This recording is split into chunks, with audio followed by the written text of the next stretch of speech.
Bismillahirrahmanirrahim.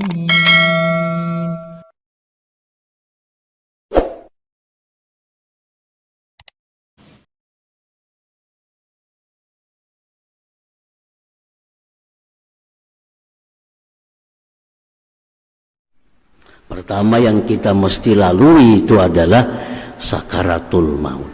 Nah, kayak apa cara supaya sakaratul maut ini husnul khatimah? Karena bila ini kada husnul khatimah, kada bakal sampai ke surga. Kalaupun sampai ke bisa macam-macam yang dilalui, susah payah. Nah, jadi kita hitung sejak dini sanggup untuk sakaratul maut supaya husnul khatimah. Bagaimana Rasulullah sallallahu alaihi wasallam mengajarkan kepada kita? Ujar Nabi kita, kematian itu sesuatu yang sangat sulit. Sakitnya mati itu komplit rohani dan jasmani. Nah, itu sakitnya mati. Nah, satu sakitnya sakit penyakit dulu. Malaikat mencabut nyawa dari urat-urat. Itu sakit luar biasa. Ujar Nabi kita mengatakan sakitnya luar biasa. Ini Nabi yang mengisahkan. Satu itu. Sakit yang kedua sakit hati. Apa sakit hati? Meninggalkan anak, meninggalkan laki, ninggalkan bini, ninggalkan kabun, bagi nambisi kabun, ninggalkan mobil, bakal bisa nambisi mobil, ninggalkan gedung, nambisi gedung. Sakitnya hati luar biasa. Kalau kita berisi gedung, gedung kita hilang sebuah, sakitlah hati, sakit. Mati pang, semuaan ditinggalkan. Bayangkan sakitnya hati orang hendak mati itu. Apalagi rumahku negananya, kenapa aku mati biniku kawin ke lain. Sakit beban hati ini kirakan itu. Mana sudah penyakit di awak, tambah sakit hati. Bakal meninggalkan orang-orang yang dicintai, meninggalkan hal-hal yang dicintai. Jadi sakitnya mati itu komplit sakitnya. Nah, disitulah Nabi kita memberikan doa supaya kita nyaman menghadapi mati itu. Banyak doa, tapi kada semua doa untuk itu. Nah, Rasulullah dalam sebuah riwayat menyebutkan beliau berdoa, Allahumma a'inni 'alal maut wa hawwinhu 'alayya. Ini doa dipakai Nabi. Allahumma a'inni 'alal maut, ya Allah tolonglah aku menghadapi kematian. Wa hawwinhu 'alayya, dan mudahkan itu mati atasku. Ini doa dibaca Nabi. Allahumma a'inni, ya Allah tolong aku 'alal maut menghadapi mati. Wa hawwinhu 'alayya, mudahkan mati itu atasku. Nah, kalau kita takutan menghadapi mati, baca doa nih. Kada takutan, kada baca, kada apa-apa. Mun asa takutan mati, baca doa nih. Allahumma a'inni 'alal maut wa hawwinhu 'alayya. Kada bisa bahasa Arab, bahasa Indonesia. Ya Allah, tolonglah aku menghadapi kematian dan mudahkan itu kematian atasku. Nah, itu doa. Yang kedua, menghadapi sakaratul maut itu, ujar Nabi kita, akhbarani Jibril, aku dikabarkan oleh Jibril, anna la ilaha illallah unsul muslim inda mautih, bahwa la ilaha illallah teman penghibur kita waktu kita mati. Jadi dua itu sekada-kadanya persiapan kita yang kita perhitungkan sejak sekarang untuk menghadapi sakaratul maut itu. Pertama doa, yang kedua perbanyak la ilaha illallah. Perbanyak la ilaha illallah. Supaya apa? Karena la ilaha illallah ini akan menjadi teman menghibur kita pada waktu sakaratul maut. Bini kada kau menghibur, laki kada kau menghibur, anak cucu kada kau menghibur lagi. Yang bisa menghibur kita waktu sakaratul maut hanya satu, la ilaha illallah. Nah, jadi kalau kita beramal la ilaha illallah berapa sehari, itu kan di waktu sakaratul maut dia akan muncul menjadi penghibur kita, penentram hati kita menghadapi malaikat maut itu. Nah, jadi ini bekal yang mesti kita siapkan untuk menghadapi kematian. Yang kedua yang mesti kita hadapi, mesti kita jumpai, fitnatul qabri, fitnah kubur. Kubur itu fitnah, kubur itu ujian, sempit, gelap gulita, banyak cacing, banyak ulat, ada ular macam-macam. Belum lagi munkar nakir, belum lagi himpitan kubur. Nah, kalau kita kada persiapkan itu sejak sekarang, pasti kesusahan masuk kubur. Kenapa? Karena kita kada pernah membiasakan masuk kubur. Kita kada pernah membayangkan kubur itu kayak apa. Tapi Nabi menyatakan bahwa kubur itu, ujar Nabi, tempat yang paling sulit. Kalau di situ kita kada punya persiapan, kada punya bekal yang khusus untuk kubur, kita kesusahan. Dihimpit kubur, datang malaikat munkar nakir yang luar biasa menakutkan. Menakutkan munkar nakir. Nah, lalu apa Rasulullah mengajarkan kita untuk bekal khusus menghadapi fitnah kubur ini? Rasulullah menyatakan, man qara'a suratal muluk kulla lailah lam yadurruhul fattan. Siapa-siapa yang membaca surah muluk tabarak tiap-tiap malam, dia akan selamat dari fitnah kubur. Nah, baca surah tabarak kulla lailah, tiap-tiap malam baca itu, maka kubur kita akan luas, kubur akan terang, munkar nakir akan bisa kita jawab, himpitan kubur akan dicegah oleh surah muluk itu. Jadi orang-orang bahari mengamalkan tabarak itu persiapan untuk alam kubur. Persiapan alam kubur. Yang mana surah-surah lain di Al-Quran fungsinya tidak demikian. Surah Waqiah bagus tapi kada untuk kubur. Surah Yasin bagus tapi kada untuk khusus kubur. Yang untuk kubur ini surah muluk. Tabarakalladzi biyadihil muluk. Itu tiap-tiap malam kita siapkan juga bekal itu. Nah, yang kedua, Nabi mengatakan, menganjurkan untuk menghadapi kubur itu doa berlindung dengan Allah. Allahumma inni a'udzubika min azabil qabri wa min azabin nar wa min fitnatil mahya wal mamat wa min fitnatil masihid dajjal. Doa di tasyahud akhir biasa. Nah, itu doa supaya kita selamat dari azab kubur. Karena kubur pasti kita lalui, pasti kita masuki. Kalau kada ada persiapan, kita akan susah. Kemudian yang ketiga yang kita akan hadapi, al-muqsu fil qabri. Kita di kubur itu diam. Berapa lawas kita diam di kubur? Ila yaumil qiyamah, sampai hari kiamat. Bisa ribuan tahun kita dikubur. Nah, ribuan tahun dikubur, kalau kada bekal kita bisa membayangkan. Jangankan 1000 tahun kita kada ada bekal, seminggu aja kita kada ada bekal. Nah, ini dalam kubur sekian tahun kita, apa sanggup kita? Itu mesti diihsa, mesti dihitung. Kalau kita beriman dengan nama Allah Al-Muhsi, sembahyang kada kawal lagi dikubur, puasa kada kawal lagi dikubur, Amaliyah kita dikubur putus.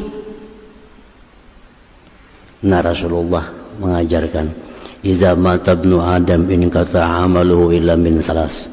Jadi Nabi, bila mati manusia putus sudah amal, kada bisa berbuat apa-apa lagi. Kita dalam kubur membaca la ilaha illallah, kada jadi pahala lagi. Dalam kubur membaca salawat, kada jadi pahala lagi, karena bukan zamannya taklif. Di kubur itu bukan zamannya kita dibebani untuk sesuatu. Nah, jadi dalam kubur itu putus sudah amal, kada bisa apa-apa kecuali 3 hal.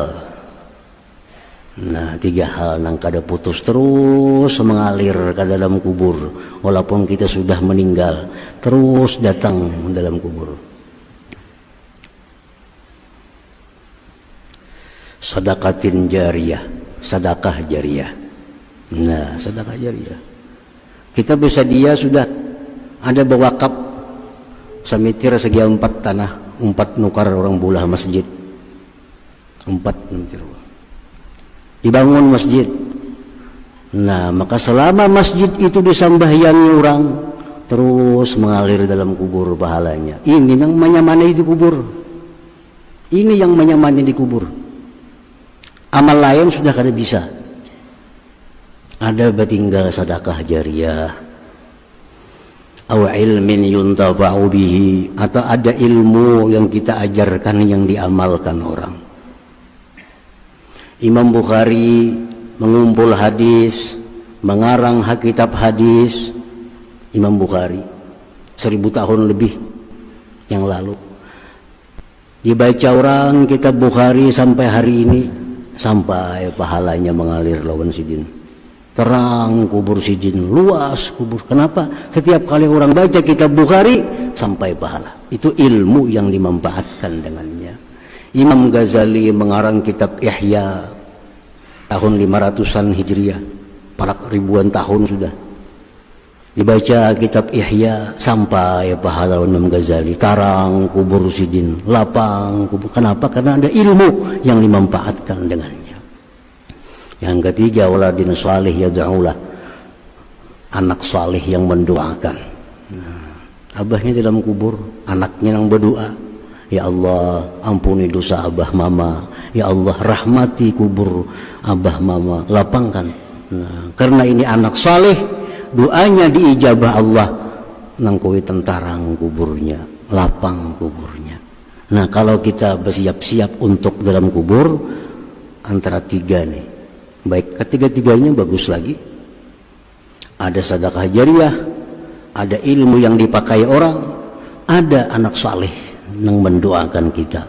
Maka selama itu jalan, dalam kubur pun dapat nikmat, dapat rahmat dari Allah Subhanahu wa ta'ala. Yang keempat yang pasti kita lalui menuju surga itu adalah mahsyar, lapangan berhimpunnya seluruh makhluk manusia dari Adam sampai hari kiamat kumpul. Nah, mahsyar. Di situ kada ada warung. Kada ada warung. Di situ kada ada orang berjual apa-apa.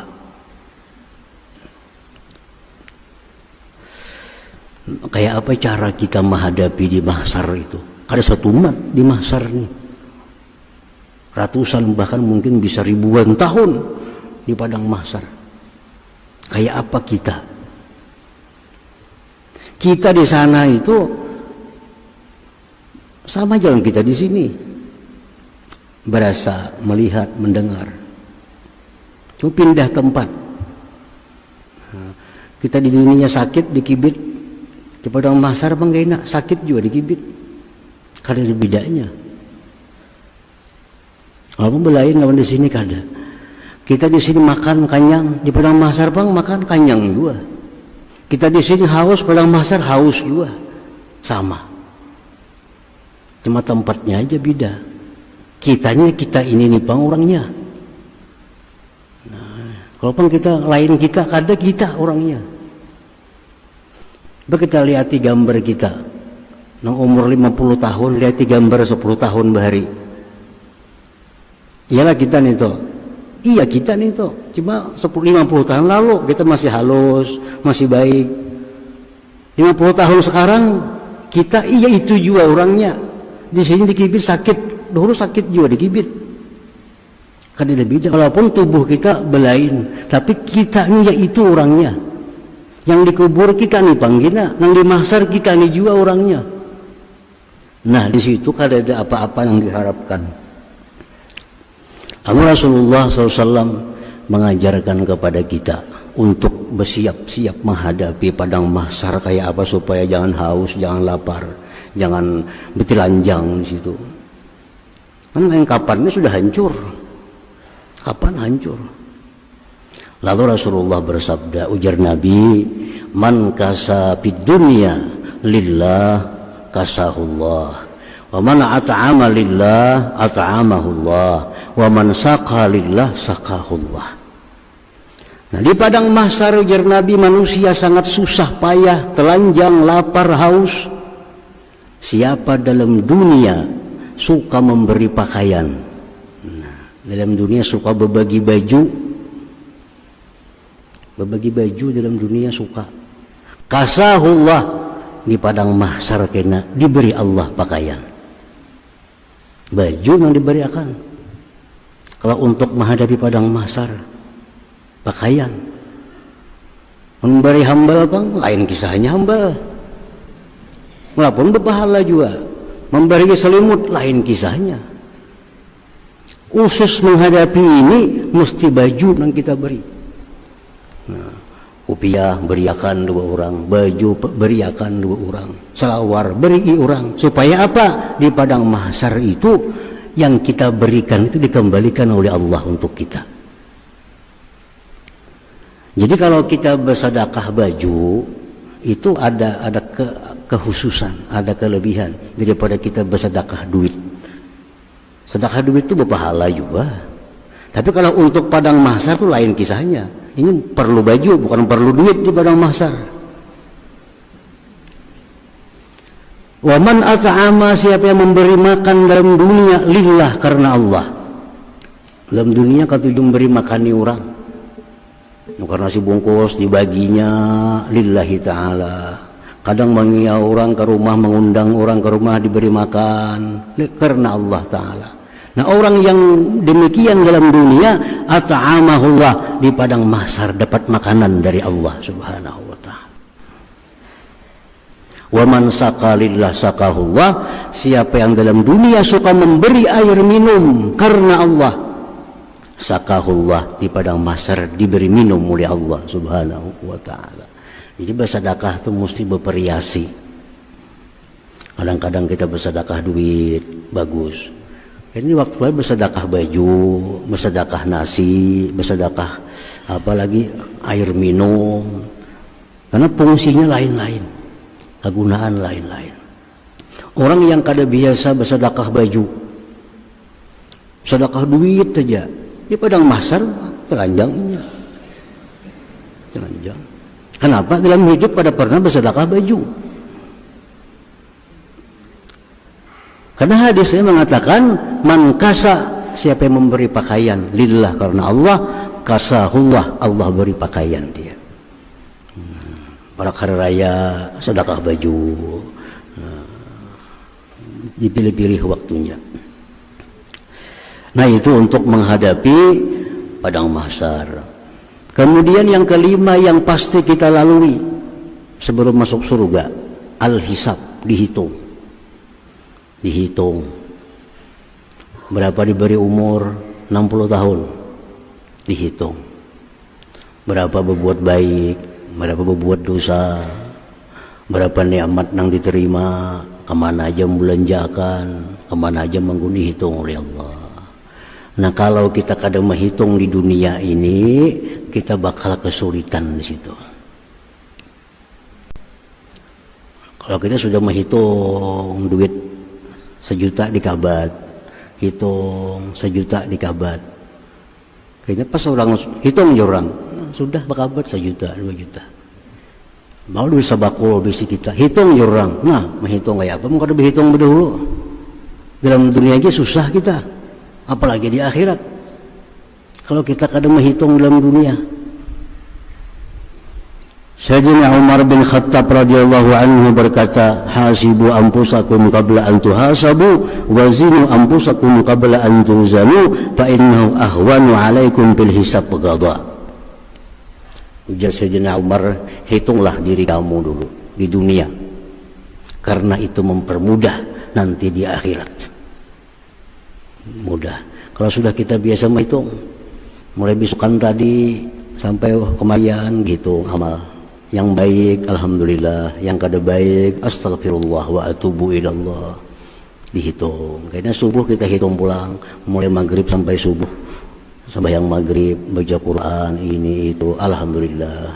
Oh tadi aja berbuat dosa di sini astagfirullah wa atubu. Kita hitung dulu. Kini di padang mahsyar kita kada sulit lagi karena sudah berhitung berdahulu. Ditambah lagi doa yang diajarkan Rasulullah SAW. Allahumma hasibni hisaban yasira. Nabi dalam sembahyang berdoa, Allahumma hasibni hisaban yasira. Ya Allah, hisaplah aku di akhirat hisap yang mudah. Aisyah mendengar, wahai Rasulullah, pian berdoa apa tadi? Jadi Nabi supaya hisap itu mudah kita di akhirat. Nah, kada disulitkan oleh Allah. Hisap secara umum aja. Kada hisap nang detail, kada. Hisap secara global. Nyaman lah kas. Kalau tunggu bijian dihitungi, bah susah payah kita. Nah itu untuk menghadapi hisap yang mudah. Yang keenam yang kita mesti lalui, al-mizan, timbangan. Habis dihisap, ditimbang amal. Nah ditimbang. Wa amma man saqulat mawazinuhu fahuwa bi syatir radiyah. Orang yang timbangan kebaikannya menang, dia selamat. Wa amma man khaffat mawazinuhu fa ummuhu hawiyah. Orang timbangan amalnya, kebaikannya ringan, dia akan celaka. Nah, lalu kita disuruh mencari amal. Mencari amal, apa amal yang paling berat untuk timbangan kebaikan ini? Amal ibadah taat kada kehitungan banyaknya. Wirid zikir, macam-macam zikir. Macam-macam amalan. Wirid ratib itu ini. Kalau kita baca semuaan, kada mayu waktu, kada mayu umur. Buku amalan enggak ini kandalnya lah. Baca sebenarnya hari kada mayu waktu. Nah, lalu kita disuruh memilih. Nabi juga melajari mana yang paling perlu diamalkan, mana yang paling perlu diutamakan. Karena semua kan kada mampu manusia. Nah Rasulullah SAW bersabda, "Ma min syai'in yuda'u fil mizan asqalu min husnul khuluq." Jar Nabi, tidak ada satu amalan yang paling memberatkan timbangan amal kebaikan melainkan husnul khuluq, baik budi pekerti. Nah ini membantu kita.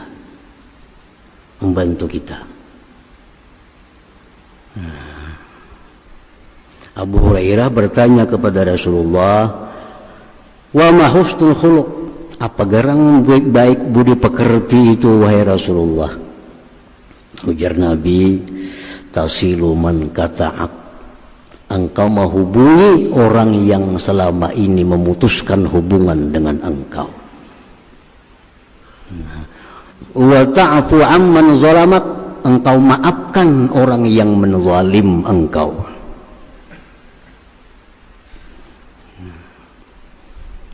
Kita memaafkan orang yang menzalim kita. Orang pernah menampiling kita, atau orang pernah mengambil harta kita, kita maafkan. Ini pahalanya nih jauh lebih besar daripada sembahyang sunat semalaman suntuk. Mulai isya sampai subuh, ini pasahaparna orang bayang. Pahalanya berpahala. Tapi mana kina ganalnya, mana beratnya di timbangan lawan kita memaafkan kepada orang yang pernah zalim kepada kita. Ganal itu, besar itu pahalanya. Nah,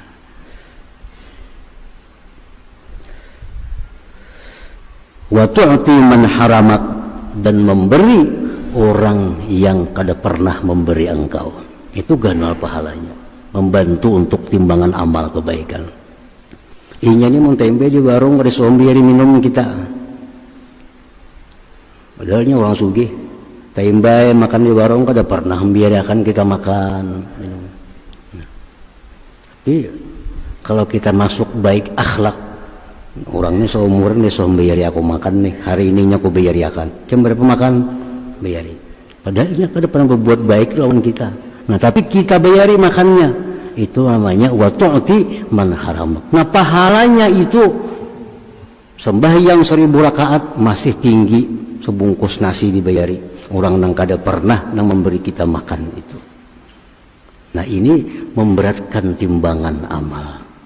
Makanya amal itu ada martabat-martabatnya. Ada amal ini sekian pahalanya, ini tingkatannya. Ya ini tak kurang, ini tak kurang. Jadi pilih-pilih, dicari-cari mana amal yang paling memberatkan timbangan kebaikan kita. Para muhibbin rahimakumullah, sesudah ditimbang amal terakhir, bila selamat di sini surga dah. Sirat, titian siratal mustaqim. Bila kawan barang, selamat dah. Bila gugur, ke neraka. Nah, ini persiapan akhir.